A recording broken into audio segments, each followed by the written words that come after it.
हम पहाड़ी लोग मानते हैं मतलब ये जब भी नहा धोते हैं तो कहीं पे भी बिना जूठा मुंह करे नहीं जाते हैं। स्पेशली छत में तो बिल्कुल भी नहीं आते हैं। मेरी सासू जी छत में है तो मैं उनको पूछ के आती हूँ कि क्या वो ये खाएंगे या नहीं। क्या बताऊँ, एक घटना तो हमारे खुद के घर में घटी है। बहुत डर लग रहा है यार अब इस चीज से कि क्यों हो रहे है ये ऐसा।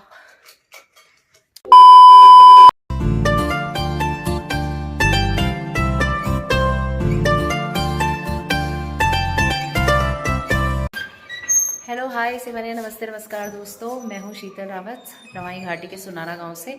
स्वागत करती हूँ आप सब लोगों का आज के इस ब्लॉग में। आज के ब्लॉग की शुरुआत कर रही हूँ मैं दोपहर के 2:30 बजे से और इस वक्त मैं ये धुले हुए कपड़े छत में लेके जा रही हूँ। मैं नहा धो के भी थोड़ा तैयार हो गई हूँ। आज मौसम एकदम चकाचक है, मस्त वाली धूप निकली हुई है, आसमान पूरा साफ है और साथ ही साथ ठंडी ठंडी हवाएं भी चल रही हैं। तो इस हवा का आनंद लेते हुए मैं कपड़े टांग देती हूँ तारों में। वैसे पहले से ही यहाँ कपड़े टंगे हुए हैं तो ये सूख गए हैं, इनको मैं निकाल लेती हूँ। मैंने अभी धुले हुए कपड़ों को तो टांग दिया है और जो कपड़े सूख चुके थे उनको हैंगर पे रख दिया है। और क्या बोलते हैं, हमारे पहाड़ों में ना क्या होता है, हम पहाड़ी लोग मानते हैं मतलब ये जब भी नहा धोते हैं तो कहीं पे भी बिना जूठा मुंह करे नहीं जाते हैं।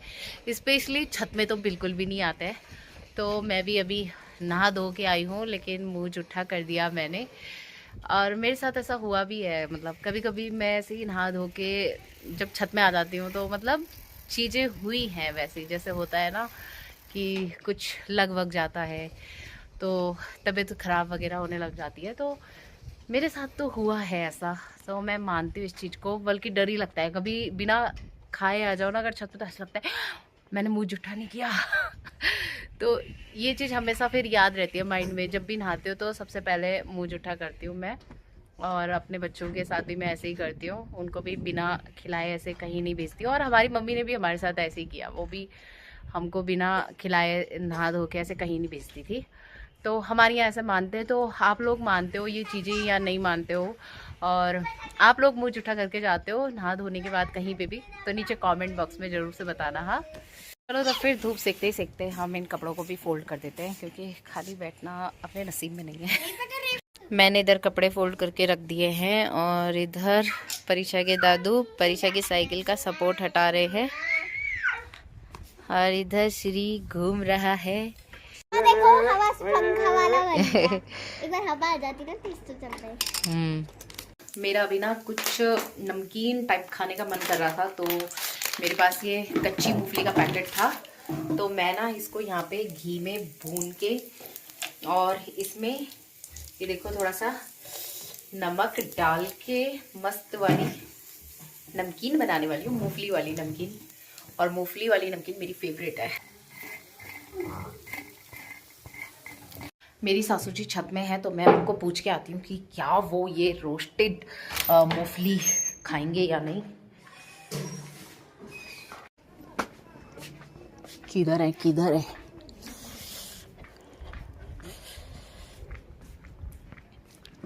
ये लो, खाओगे या नहीं? मुई ने खास आपके लिए।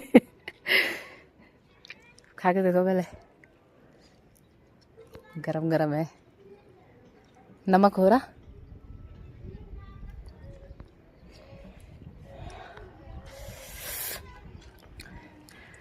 ये देखो लोग घास के लिए जा रहे हैं। घास के लिए जा रही है? अरे तो तब तो हमारा भी टाइम हो गया होगा है। ये तरह हमने भी लाना घास। ये 1 कटोरी रोस्टेड मूंगफली की ये अपने के लिए है, लेकिन मैं इसको तब खाऊंगी। पहले मैं यहाँ पे ये देखो यहाँ भांडे बर्तन निपटाऊं अपने दिन के, तभी खाती हूँ है ना।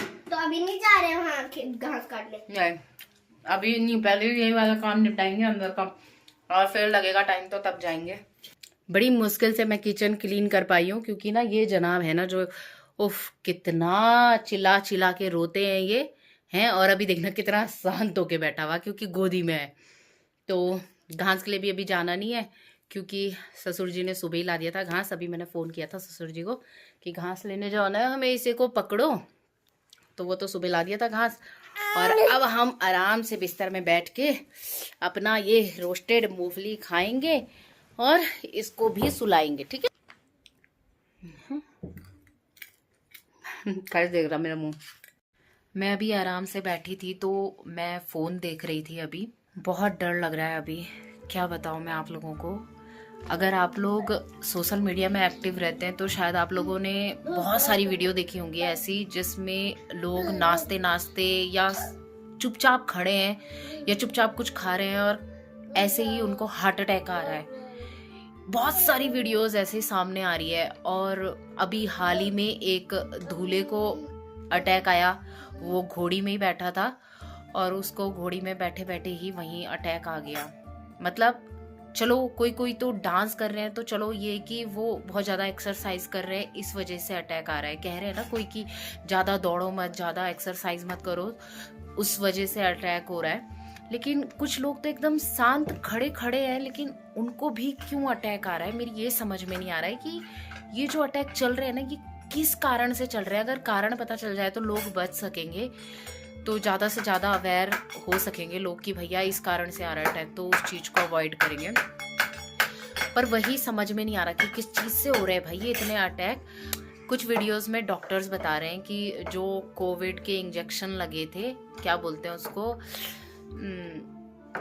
क्या बोल रहे, वैक्सीन लगी थी जो उस टाइम पे, उस वजह से अब लोगों को अटैक आ रहे हैं। और वो भी कम उम्र के लोग ज़्यादा हैं इसमें जिनको अटैक आ रहे हैं। पहले तो ये था कि बुजुर्ग लोगों को सुना था अटैक आते, लेकिन अभी तो बच्चे, कम उम्र छोड़ो, मतलब जो बच्चे हैं, जवान तो छोड़ो, पर जो बच्चे हैं उनको भी अटैक आ रहा। और क्या बताऊं, एक घटना तो हमारे खुद के घर में घटी है। मेरे खुद के ताऊजी, अपने ताऊजी, वो भी इसी वजह से गए। उनको भी मतलब ऐसे ही अटैक आया। शादी में वो भी खूब डांस कर रहे थे और डांस करते करते उनको भी ऐसे ही हुआ था अटैक। मतलब हमने सोचा भी नहीं था कभी कि ताऊजी इतनी जल्दी हमारा साथ छोड़ देंगे। बहुत डर लग रहा है यार अब इस चीज से कि क्यों हो रहे हैं ये ऐसा। मतलब ऐसा लग रहा है कि हमारे आसपास के जो लोग हैं उनका कोई अब गारंटी नहीं है कि कौन कब तक हमारे पास है या कब तक नहीं है। बस जैसे लोग बोल रहे हैं ना, कुछ डॉक्टर्स बोल रहे हैं कि ज़्यादा एक्सरसाइज मत करो अभी 3-4 साल, मतलब जब तक इस चीज़ पे स्टडी चल रही है कि क्यों आ रहा है अटैक, तो तब तक ज़्यादा एक्सरसाइज नहीं करनी है, दौड़ना नहीं है, ज़्यादा एक्टिविटीज़ नहीं करनी है। शायद इस वजह से अटैक हो रहा है। पर बस क्वेश्चन ये उठता है कि जो लोग कुछ नहीं कर रहे हैं, एकदम शांत हैं, खड़े खड़े, उनको कैसे अटैक आ रहा है। और ये बहुत ज़्यादा चल रही है ये अटैक वाली समस्या, बहुत ज़्यादा। किसी का कोई भरोसा नहीं है आज की डेट में कि कल कोई हमारे साथ है या नहीं है। इसलिए मैं बस इतना कहूँगी, बिना लड़ाई झगड़े के सब लोग हंसी खुशी से रहो अपने रिश्तेदारों के साथ में और अपनों के साथ में, क्योंकि इस दुनिया में और कुछ नहीं है। जो कमाओगे ना वो यहीं छोड़ के जाओगे, कुछ भरोसा नहीं है कल का। तो जितने दिन यहाँ हो, मेरे हिसाब से तो हंसी खुशी से रहो। और एक चीज़ और है कि ज़्यादा टेंशन, ज़्यादा खुश होना, ज़्यादा डिप्रेशन और ज़्यादा सैड होना, मतलब जो भी है, अब इंसान कुछ नहीं कर सकता है। सब कुछ लिमिट पे रह के चलना पड़ेगा, क्योंकि इस वजह से भी हो सकता है अटैक की। ज़्यादा कोई खुश हो जाता है तो उस वजह से भी अटैक की प्रॉब्लम है। ज़्यादा कोई दुखी है, टेंशन में है, डिप्रेशन में है, तो अटैक की संभावना हो सकती है। इसलिए भाई अपने आसपास वालों के साथ में अच्छे से रहो। और डॉक्टर्स ये भी बता रहे हैं कि अगर आपके आसपास किसी को भी हार्ट अटैक आ जाए तो इंस्टेंटली क्या करना चाहिए। ये जो यहाँ पे स्क्रीन पे दवाई शो हो रही है ना, पेशेंट या तो इन तीनों दवाइयों को चबा के खा ले, या तो फिर इन तीनों दवाइयों को पीस के फिर पेशेंट को खिलाएं। तो उससे ये है कि बचने की संभावना हो सकती है हार्ट अटैक से। और बस मैं आज के ब्लॉग को अभी यहीं एंड कर रही हूँ। बस आप लोग अपना ध्यान रखना, ख्याल रखना, और प्लीज़ बस एक बात सुन लीजिए कि प्यार से रहिए। कुछ नहीं रखा है इस दुनिया में।